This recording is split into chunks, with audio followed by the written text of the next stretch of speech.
Efesios, capítulo 1, verso 9 en adelante. Lo leemos en el nombre del Señor Jesucristo. Dice así la palabra del Señor, dándonos a conocer el misterio de su voluntad, según su beneplácito, el cual se había propuesto en sí mismo de reunir todas las cosas en Cristo en la dispensación del cumplimiento de los tiempos, así las que están en los cielos como las que están en la tierra. Hermanos, hemos leído este pasaje que dice, dándonos a conocer el misterio de su voluntad. Y para Él es un placer darnos a conocer lo que Él se propuso hacer o lo que va a hacer. ¿Sí? Entonces, si Él dice que se propuso en Cristo reunir todas las cosas, es porque no lo estaban. Usted piense, ¿por qué dice reunir las cosas en Cristo? Quiere decir que no estaban reunidas. ¿No dijo Isaías, cada cual se fue por su camino? ¿Sabe lo que es eso? Cada hombre se fue por un camino diferente en su pensamiento. Y ahora Dios se propuso reunir todas las cosas en Él. Antes de que el apóstol Pablo escribiera esta carta, esto no se sabía. Ni siquiera se sabía que eso era el plan de Dios. Ni siquiera ninguno de los otros apóstoles lo supieron. Sin embargo, el plan de Dios era en todo el mundo. Reunir todas las cosas. ¿Ve? Entonces debe haber algo ahí. ¿Por qué? ¿Para qué? Si es un misterio que Dios lo tuvo escondido y en su beneplácito, en su bondad, en su voluntad, algo que se propuso en sí mismo, no le pidió consejo a nadie, en sí mismo dice, hacerlo. Y en otros tiempos, en otras generaciones, en siglos, nunca se lo dio a conocer a nadie. Y por medio del apóstol Pablo a la iglesia. Así que antes que fuera fundada la iglesia, no lo conoció nadie.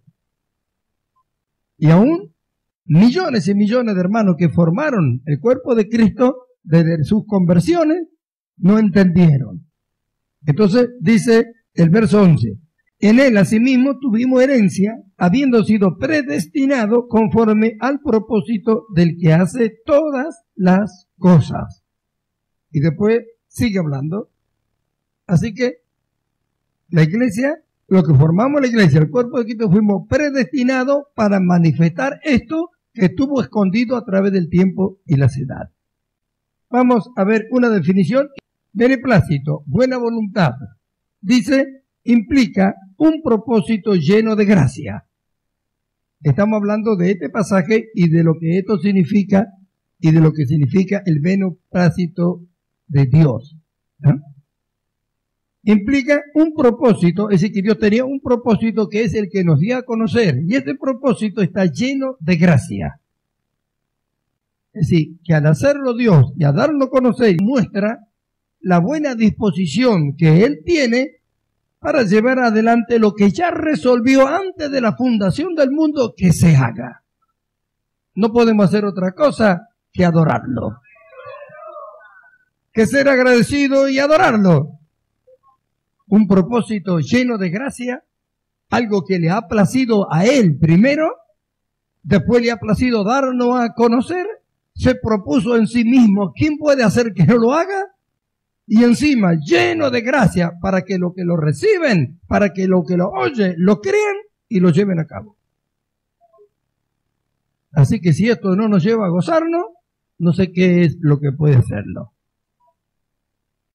Vamos al principio desde Adán para adelante. Vemos que la Escritura dice en el libro de Génesis, en el capítulo 1 del verso 26-27, de cómo Dios creó al hombre. Varón y hembra lo creó. A su imagen lo creó. Amén. A imagen de Dios los creó. ¿Dios es esclavo? Dios no es esclavo. Lo creó a su imagen, quiere decir que el hombre fue creado libre. Amén. Lo creó libre y le dio aún una libre voluntad. Y Dios estaba con él y le creó todas las cosas en la tierra para que el hombre las gobernara. Todas las cosas las creó para el hombre, en beneficio del hombre y para que el hombre las gobernara. Nosotros vemos que le dijo, de todos los árboles del huerto podés comer, de todo, menos del árbol que está de la ciencia del bien y del mal, que está en el medio del paraíso, porque el día que comas de él, morirás. De todos los árboles, menos de ese árbol. Él si quería, podía comer, pero si comía, se iba a morir. Le dijo, podés comer del todo, estaba el árbol de la vida. ¿Cuántos árboles habría en el huerto? El hombre era libre, andaba por él. No tenía peligro de nada, no sabía ni conocía lo que era el peligro. Comió del árbol, comió. Perdió la imagen de Dios, perdió su libertad. Se hizo esclavo, esclavo del pecado, esclavo de Satanás. De un momento a otro el hombre se convirtió en un esclavo. Ahora, cuando el hombre decide hacer su voluntad y no la voluntad de Dios como lo hizo Adán, el hombre deja de depender de Dios para depender de sí mismo. Así que el hombre empezó a ser gobernado por el mismo hombre. No fue así como Dios lo creó. No fue.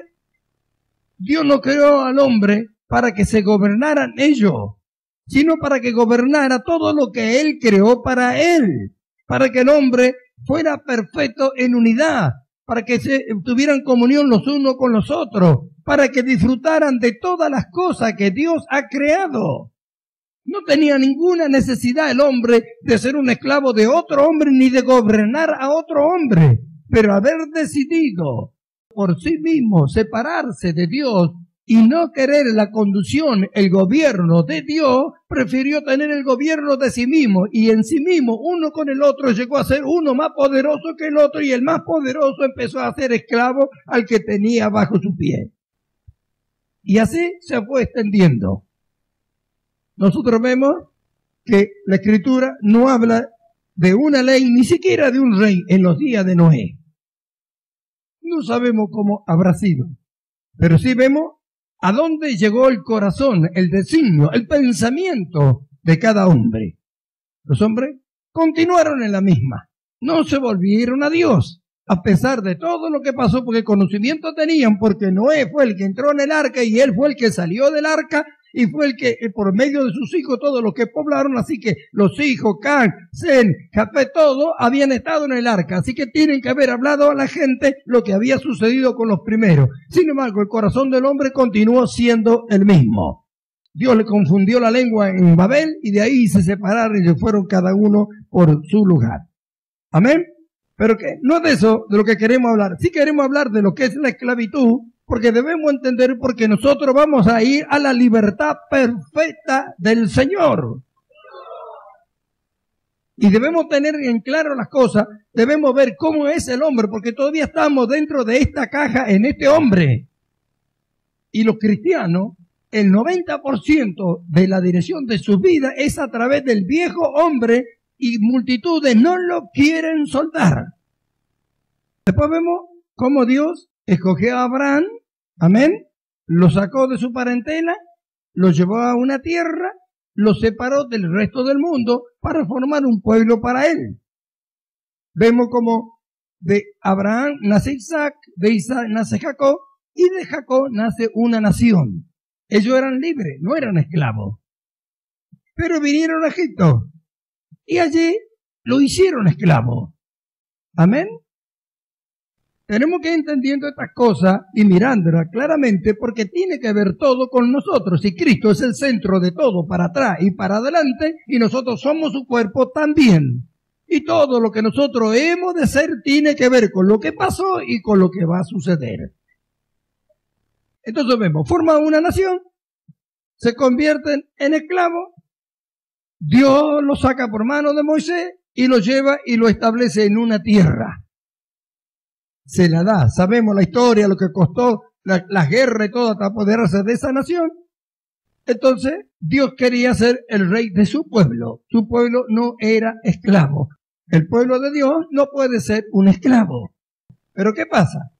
en el tiempo de Samuel, en el capítulo 8, primer libro de Samuel, que después usted léalo en completo, está registrado que un día vinieron los ancianos, se juntaron de Israel y vinieron a Samuel, que era el que los dirigía.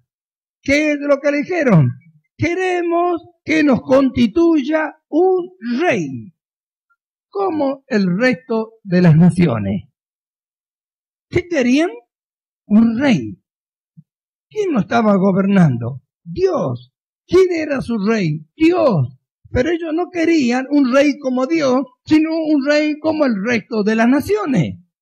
Antes de cruzar el Jordán, Moisés les dijo cuál era el plan y el propósito de Dios. Que las naciones iban a conocer la sabiduría y la inteligencia, porque iban a ver en la manifestación de la conducta de ellos por llevarse por las ordenanzas de la ley, que era una vida completamente diferente a la que tenía el resto del mundo. Ellos entraron a la tierra y mostraron todo lo contrario. Y aún vinieron a Samuel y le dijeron, tú ya estás viejo y tus hijos no andan en tus caminos. Pon un rey para que nos dirija y nos juzgue. Queremos ser semejantes a las naciones. Samuel se entristeció, se enojó, oró a Dios y Dios le contestó. Y dice en este capítulo 8 y verso 11, después ustedes learon todo, ¿qué dijo Dios? Dijo lo que iba a hacer el rey que ellos pedían. Acá leemos hasta el verso 17. Le dijo que iban a ser esclavos. Va a tomar de sus hijas, va a tomar a sus hijos, le va a tomar sus tierras, lo mejor fruto de su tierra se lo va a agarrar para él, para dar a sus siervos. Va a poner sus hijos delante de él en los carros, a caballo, va a tomar sus hijas, la va a hacer perfumadora, cocinera, la va a hacer amasadora. Eso lo iba a obligar a hacer. Va a hacer todas esas cosas. ¿Sabe lo que dijeron ellos? Después que Samuel les dio a conocer lo que Dios dijo que iba a hacer el rey con ellos, dijeron, no. Queremos un rey conforme las naciones. Querían ser esclavos. Adán le dijo, si como de algo morirá. Quiero morir. Se hizo esclavo. Qué tremendo. No. Queremos ser como las naciones. Dios lo había separado para ellos. Una nación para ellos. Y siga leyendo y va a ver qué es lo que dice Dios. Lo que le dice a Samuel. Así hicieron siempre desde que los saqué de la tierra de Egipto, sirvieron a dioses ajenos, hicieron tantas cosas. Y ahora dice, no te han desechado a ti, sino me han desechado a mí. Para que yo no reine en ellos. ¿Ve? ¿No lo sacó Dios de Egipto? ¿No lo había libertado de la esclavitud de Egipto y lo llevó a una tierra y los plantó allá y le dio todas las cosas y todo? ¿Y no pidieron ser igual que el resto de las naciones? ¿No les dijo lo que le iba a suceder y dijeron no? A Adán no se le dijo, no comas de ese, tiene todos los árboles porque vas a morir. ¿No? Quiere decir que hay algo en el hombre que no encaja con Dios. Bendito su nombre. Aun cuando fue creado a imagen de Dios, aun cuando no se conocía lo que era la esclavitud, cuando no se conocía lo que era el mal, porque Adán no conocía el mal. Siempre el instinto del hombre estuvo separarse de Dios. Quería ser igual a él, pero en sus actitudes se alejaba cada día más de él. ¿Cómo es posible? Entonces el hombre se convirtió en esclavo del mismo hombre y los hombres que dominaron o que se hicieron poderosos convirtieron en esclavo a todo lo que podían. Ahora, ¿qué pasó? Que Dios envió a Jesucristo al mundo. Apareció un hombre sobre la tierra que no quería separarse de Dios. Bendito su nombre. Sino que había venido a hacer la voluntad del Señor. La voluntad de Dios. Que su deleite era hacer la voluntad de Dios. Y vino a traerle el conocimiento a los hombres de la esclavitud en la cual ellos estaban. Porque ellos siempre, el hombre buscó de libertarse del hombre que lo oprimía. Y nunca pensó que había alguien más poderoso que el hombre que lo oprimía, que eran sus propios pensamientos, su corazón que lo gobernaba, que aunque fuera libre de los hombres en cuanto a la esclavitud, como se hacía que lo sometían a hacer trabajo para ello, de él mismo nunca iba a poder libertarse. Entonces, Cristo vino a mostrar cuál era la verdadera libertad.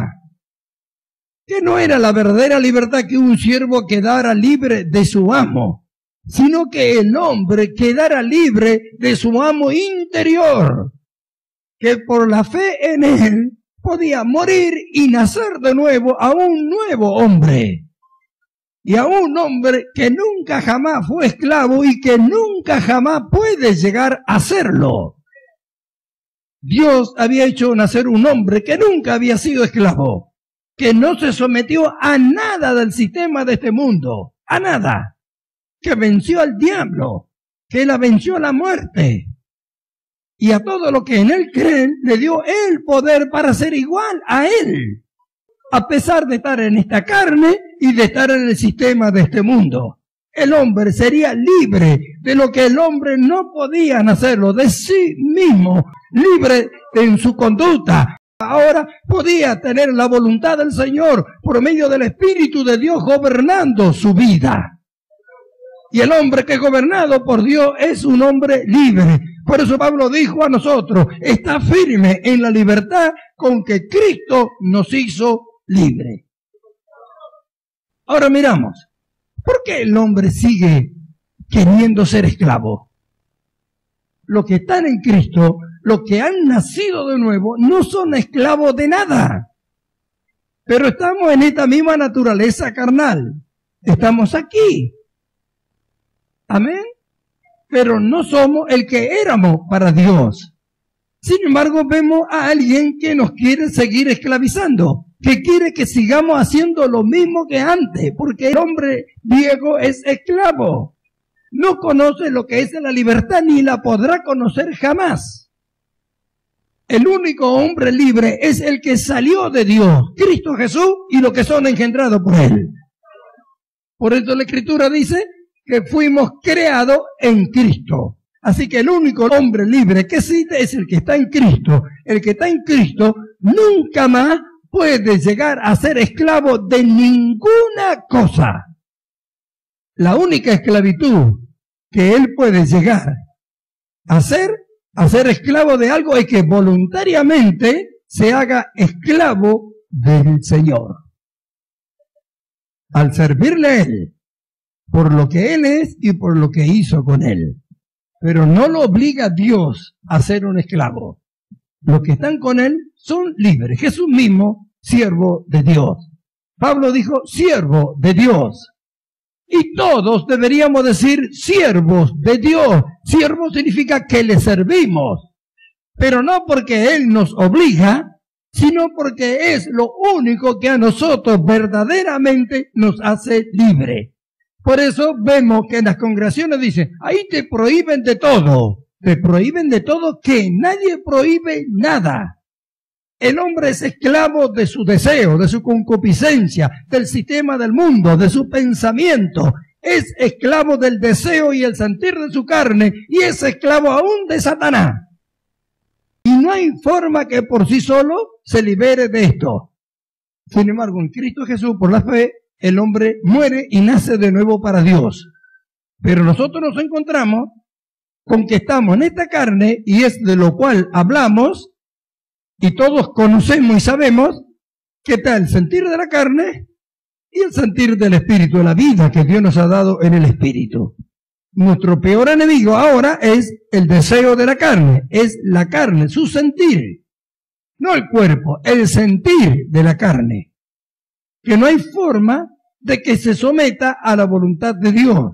Entonces, ¿qué vemos? Que el hombre natural jamás podrá obedecer a Dios. ¿Cómo lo sabemos? Dios escogió a su pueblo, lo escogió, lo separó, le dio las instrucciones, le dio la forma de vida, le dio la ley, le dio los ritos del culto para que sean perdonados. ¿Cuántas cosas le dio? Y el hombre no pudo someterse a Dios en su naturaleza carnal, por más conocimiento, por más conocimiento que tenga, hay algo que lo impulsa siempre a hacer lo malo. Y hacer lo malo siempre va en contra de Dios. Y Dios aún en su amor y en su misericordia a su pueblo le había dado los ritos del culto para que cuando ellos hicieran esto pudieran obtener de él su perdón. Y aún conociendo y sabiendo todas estas cosas, adoró otros dioses. ¿Quiere más demostración? ¿Intentará alguien en la carne servir a Dios? ¿Tomará Dios algo del hombre natural para su servicio? Lo que nunca antes Dios había hecho, lo hizo en la redención con Cristo Jesús. Vino a libertar al hombre por completo de la más tremenda esclavitud, de su yo. ¡Qué tremendo! Jamás el hombre por sí solo podía hacerlo. Ni ningún otro hombre lo podía haber hecho. Había que vencer muchas cosas que el hombre natural no tenía ni autoridad ni poder para hacerlo. Debía vencer a su principal amo, el diablo.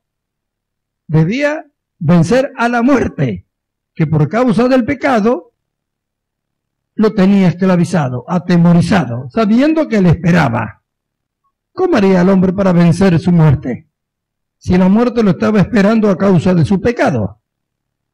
Pero Dios envió a un hombre que nació de mujer, y que el diablo lo tentó y no cayó bajo él.